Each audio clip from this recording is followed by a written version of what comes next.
Many people enjoy a leisurely walk along quiet forest trails. Others find pleasure and exhilaration in distant views from rugged heights. Some will thrill to a woodland stream tumbling over a limestone ledge.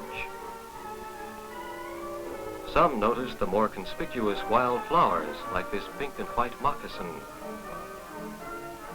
Or find amusement in the antics of an inquisitive little chipmunk with a big appetite. But many have overlooked the keen enjoyment which comes from knowing birds. People commonly believe the more interesting birds are found only in remote places. Yet it is surprising that with a little encouragement, many birds will come to our yards and gardens. A pair of field glasses is helpful in recognizing birds, if the glasses are handy when you need them.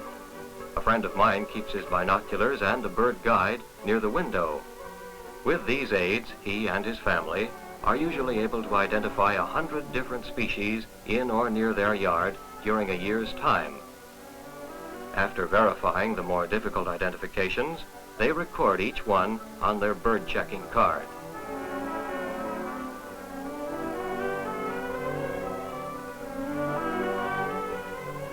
The hawthorn tree in their front yard is more than just an attractive tree. It's a place where magnolia warblers stop to feed as they migrate northward in spring. The spruce tree's protective branches provide a homestead for nesting blue jays. The neighbor's daughter, Joan, during a long illness, was able to watch the housekeeping activities of these birds from her bedroom window. The blue jays, which are among our most intelligent birds, raised 5 precocious youngsters. The young jays grew rapidly and soon left the nest, but Joan long remembered this family of blue jays, which brought so much enjoyment during a period that would otherwise have been monotonous and lonely.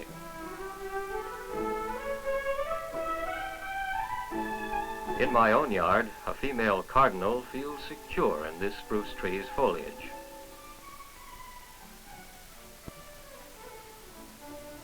The bright red male and his less colorful mate live here all year round.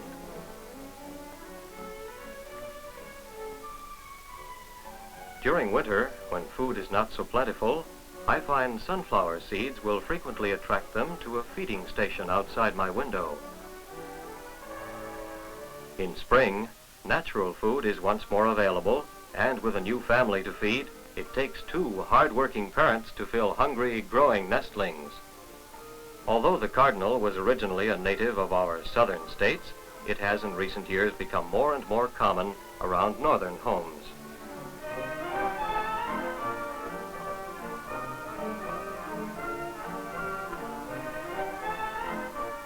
Children at the neighborhood school find a mourning dove can bring new interests.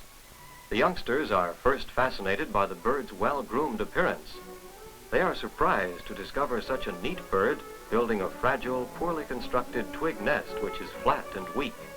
Sometimes the nest is so flimsy that an egg will actually roll out. But this family did quite well, and perhaps with a little help from the students, raised 2 healthy fledglings.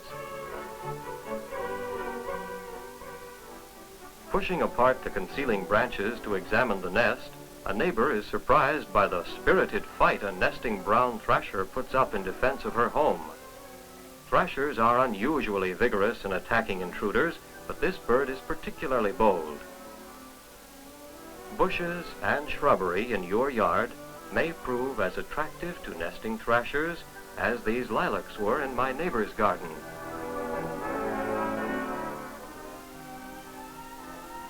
A rose-breasted grosbeak visits my yard in June to feed on the ripe fruit of a red-berried elder tree.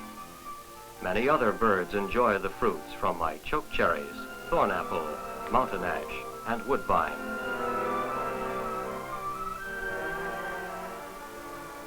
Cedar waxwings especially like the flowering shrubs, berries, and evergreens. These birds have no distinctive song, still their quiet ways, polite manner, and sleek, dressy appearance make them highly desirable neighbors. Cedar waxwings commonly swallow berries into their crops and later return these berries as food for the hungry nestlings.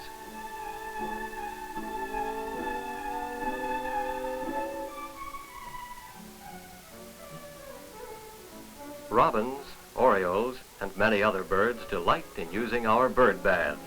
And what fun it is watching these birds splash and splatter. A concrete stone fountain is satisfactory, but the birds seem to enjoy a simple, shallow pan of water and come out looking just as clean. I often put sliced oranges in the yard for Baltimore orioles, but I find the orioles eat oranges only during May. Grosbeaks also come for orange juice during the early weeks of spring. So do the catbirds, just as though they knew all about the importance of vitamins. Syrup feeders, resembling flowers, are easy to make and generally attract hummingbirds. These flower petals are cut from tin cans, painted with fingernail polish, and fastened to little bottles of sugar water. Such flowers never wilt, and the hummers visit them all summer long. Many birds go house hunting on their arrival from the south, like this pair of crested flycatchers, which finally selected a little cottage behind my garage. I plan most of my birdhouses so they can be opened for inspection and for cleaning. This is convenient for the photographers, too. Let's look inside. Crested flycatchers build soft, feather-lined nests, and curiously enough, they often weave in an old snakeskin. Look closely, and you can see a snakeskin among the feathers. Flycatchers, like cedar waxwings, are poor singers. However, they are vigorous insect catchers and are welcomed by the well-informed gardener.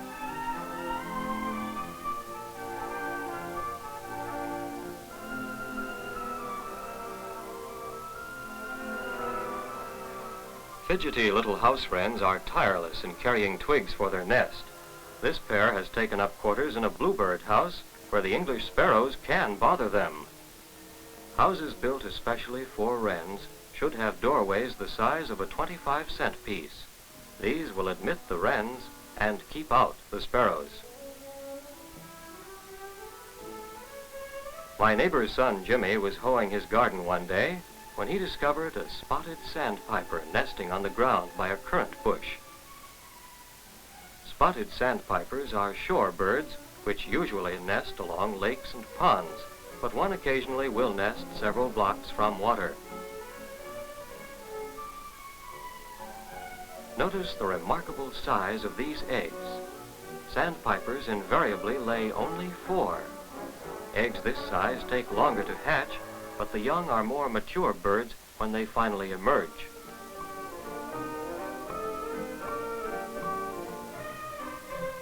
Jimmy takes a keen interest in his sandpiper. He watches the mother setting on her eggs and becomes anxious for the young birds to appear.